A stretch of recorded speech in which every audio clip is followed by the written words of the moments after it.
बिस्मिल्लाहिर्रहमानिर्रहीम। नहजुल बलागा खुतबा नंबर 1। अमीरुल मोमिनीन इमाम अली अलैहिस्सलाम ने फरमाया, तमाम हम्द इस अल्लाह के लिए है जिसकी मदा तक बोलने वालों की रसाई नहीं, जिसकी नेमतों को गिनने वाले गिन नहीं सकते, ना कोशिश करने वाले इसका हक अदा कर सकते हैं, ना बुलंद परवाज हिम्मतें इसे पा सकती हैं, ना अक्ल फ़हम की गहराइयाँ इसकी तह तक पहुँच सकती हैं। इसके कमाल ज़ात की कोई हद मुअय्यन नहीं, ना इसके लिए तौसीफ़ी अल्फाज हैं, ना इसकी इब्तदा के लिए कोई वक्त है जिसे शुमार में लाया जा सके, ना इसकी कोई मुद्दत है जो कहीं पर ख़त्म हो जाए। इसने मखलूक़ात को अपनी कुदरत से पैदा किया, अपनी रहमत से हवाओं को चलाया, थरथराती हुई ज़मीन पर पहाड़ों की मेहें गाड़ी। दीन की इब्तदा इसकी मार्फत है, कमाल मार्फत इसकी तस्दीक है, कमाल तस्दीक तौहीद है, कमाल तौहीद तंज़िया इखलास है, और कमाल तंज़िया इखलास ये है कि इससे सिफ़तों की नफ़ी की जाए, क्योंकि हर सिफ़त शाहिद है कि वो अपने मसूफ़ की गैर है, और हर मसूफ़ शाहिद है कि वो सिफ़त के अलावा कोई चीज़ है। लिहाजा जिसने ज़ात इलाही के अलावा सिफ़ात माने, इसने ज़ात का एक दूसरा साथी मान लिया, और जिसने इसकी ज़ात का कोई और साथी माना, इसने दुई पैदा की।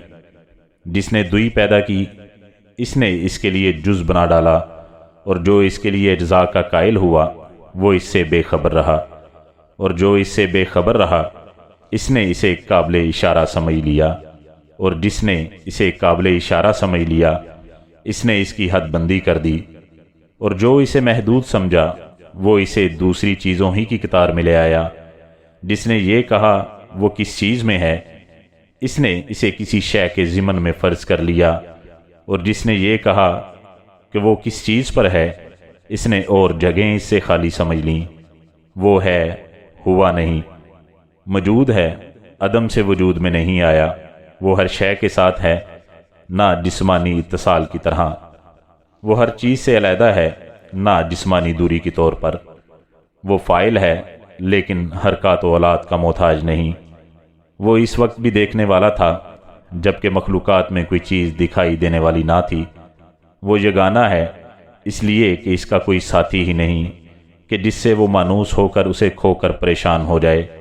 इसने पहले पहल खल्क को आज़ाद किया, बग़ैर किसी फ़िक्र की जोलानी के और बग़ैर किसी तजर्बे के जिससे फ़ायदा उठाने की उसे ज़रूरत पड़ी हो, और बग़ैर किसी हरकत के जिसे इसने पैदा किया हो, और बग़ैर किसी वलवला और जोश के जिससे वो बेताब हुआ हो। हर चीज़ को इसके वक्त के हवाले किया, बेजोड़ चीज़ों में तवाज़ुन व हमआहंगी पैदा की। हर चीज़ को जुदागाना तबीयत व मजाज का हामिल बनाया, और इन तबीयतों के लिए मुनासिब सूरतें ज़रूरी करार दीं।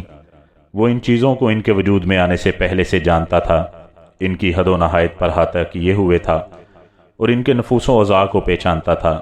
फिर ये कि इसने कशादा फ़िज़ा, वसीओ अतराफ़ व कनाफ और खला की वुस्तें खल्क की, और इनमें ऐसा पानी बहाया जिसके दरियाए मुआज की लहरें तूफ़ानी और बहरे ज़हायर की मौजें तय बतय थीं। इसे तेज़ हवा और तुंद आंधी की पुश्त पर लादा, फिर इसे पानी के पलटाने का हुक्म दिया, और इसे इसके पाबंद रखने पर काबू दिया, और इसे पानी की सरहद से मिला दिया। इसके नीचे हवा दूर तक फैली हुई थी और ऊपर पानी ठाठे मार रहा था।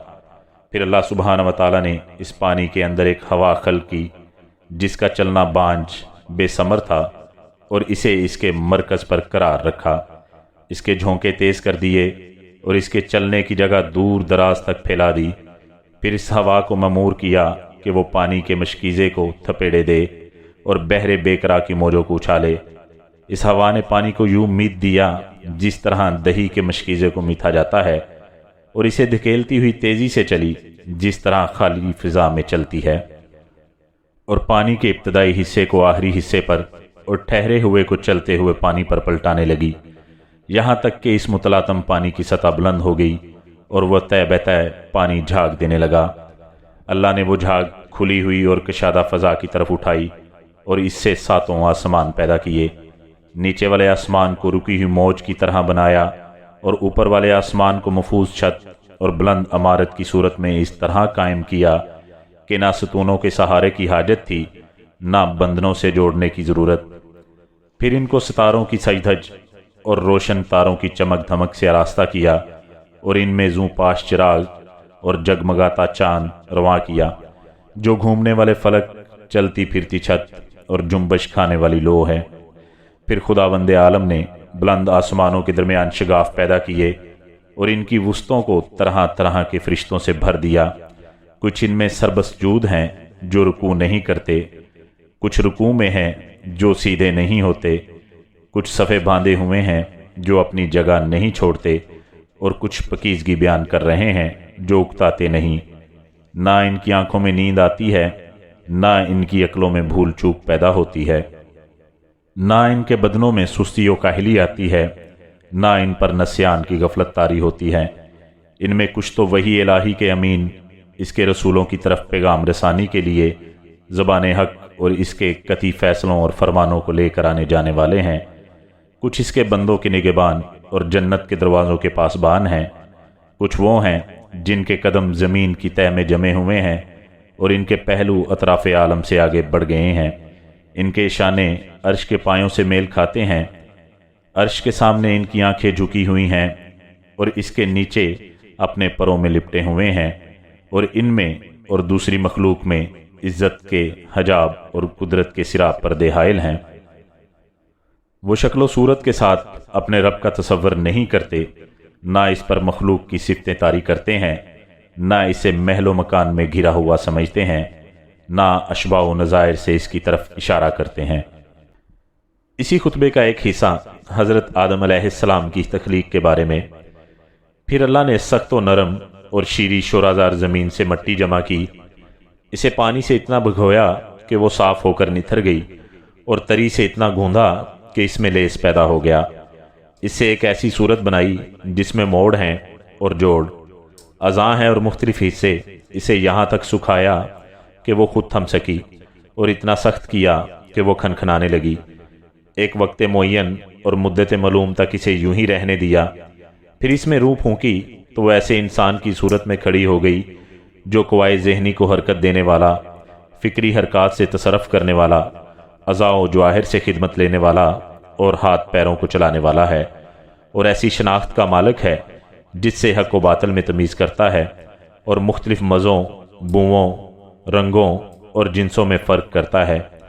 खुद रंगारंग की मिट्टी और मिलती जुलती हुई मुवाफ़क़ चीज़ों और मुखालफ ज़िदों और मुतज़ाद खलतों से इसका खमीर हुआ है, यानी गर्मी, सर्दी, तरी, खुश्की का पैकर है। फिर अल्लाह ने फ़रिश्तों से चाहा कि वो इसकी सौंपी हुई वदीयत अदा करें और इसके पमाने वसीहत को पूरा करें, जो सजदा आदम के हुक्म को तस्लीम करने और इसकी बुजुर्गी के सामने तवाज़ो फ़र्दतूनी के लिए था। इसलिए अल्लाह ने कहा कि आदम को सजदा करो। अबलीस के सिवा सब ने सजदा किया। इसे असबियत ने घेर दिया, बदबख्ती इस पर छा गई। आग से पैदा होने की वजह से अपने को बुजुर्गों बरतर समझा और खनखनाती हुई मिट्टी की मखलूक को जलील जाना। अल्लाह ने इसे मोहलत दी ताकि वो पूरे तौर पर गज़ब का मुस्तहिक बन जाए और बनी आदम की आजमाइश पाया तकमील तक पहुँचे और वादा पूरा हो जाए। चुनांचा अल्लाह ने इससे कहा कि तुझे वक्त मुअय्यन के दिन तक की मोहलत है। फिर अल्लाह ने आदम को ठहराया जहाँ इनकी ज़िंदगी को खुशगवार रखा। इन्हें शैतान और इसकी अदावत से भी होशियार कर दिया, लेकिन इनके दुश्मन ने इनके जन्नत में ठहरने और नेकोकारों में मिलजुल कर रहने पर हसद किया और आखिरकार इन्हें फ़रेब दे दिया। आदम अलैहिस्सलाम ने यकीन को शक और इरादे के इस्तेकाम को कमज़ोरी के हाथों बेच डाला, मसरत को खौफ से बदल लिया और फ़रेब खुर्दगी की वजह से नदामत उठाई। फिर अल्लाह ने आदम अलैहिस्सलाम के लिए तौबा की गुंजाइश रखी, इन्हें रहमत के कलमे सिखाए, जन्नत में दोबारा पहुँचाने का इनसे वादा किया और इन्हें दार इब्तलाओ महल अफ़ज़ाइश नस्ल में उतार दिया।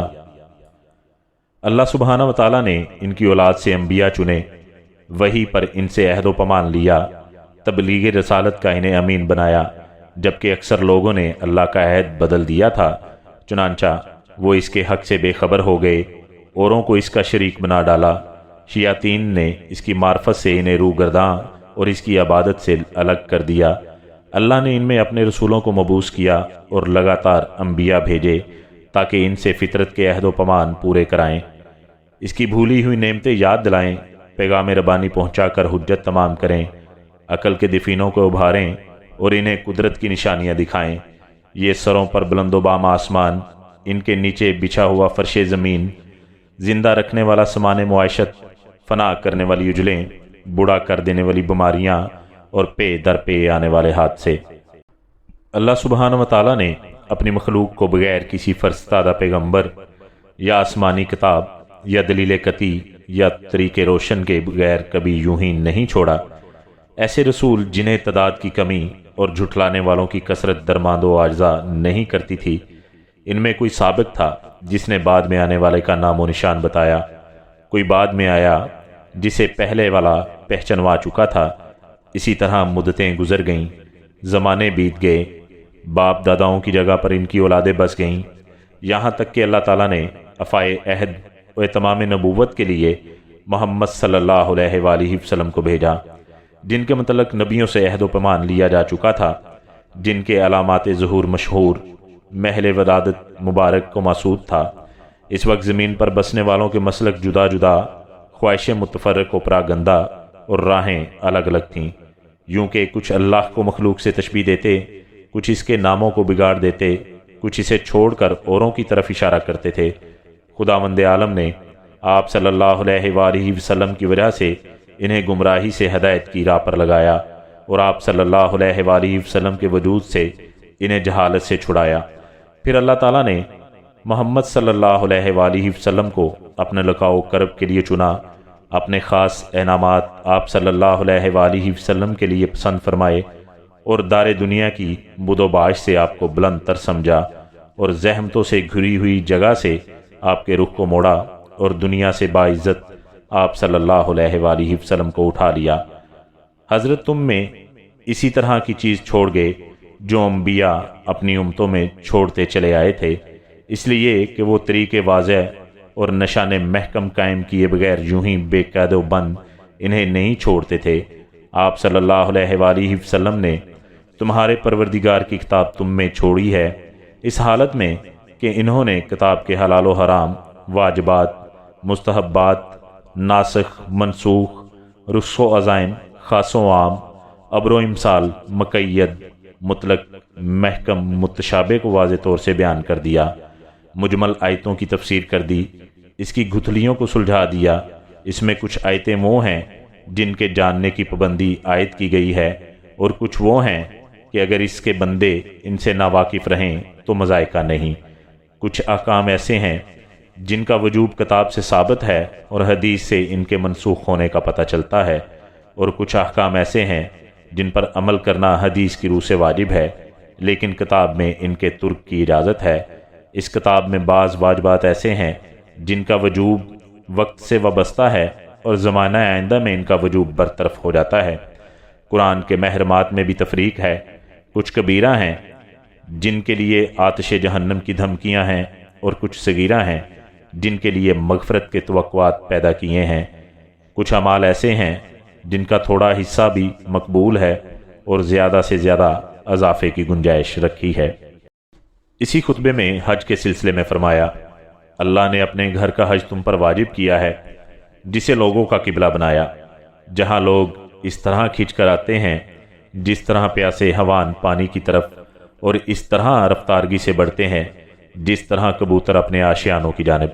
اللہ تعالیٰ نے اس کو اپنی عظمت کے سامنے ان کی فروتینی و عاجزی اور اپنی عزت کے اعتراف کا نشان بنایا ہے۔ اس نے اپنی مخلوق میں سے سننے والے لوگ چن لیے جنہوں نے اس کی آواز پر لبیک کہی اور اس کے کلام کی تصدیق کی۔ وہ انبیاء کی جگہوں پر ٹھہرے، عرش پر طواف کرنے والے فرشتوں سے شباہت اختیار کی۔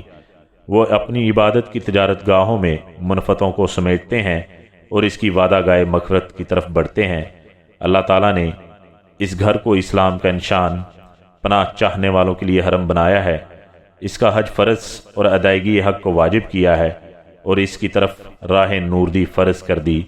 چنانچہ اللہ نے قرآن میں فرمایا ہے کہ اللہ کا واجب الحق ادا لوگوں پر یہ ہے کہ وہ خانہ کعبہ کا حج کریں جنہیں وہاں تک پہنچنے کی استطاعت ہو، اور جس نے کفر کیا تو جان لے اللہ سارے جہاں سے بے نیاز ہے۔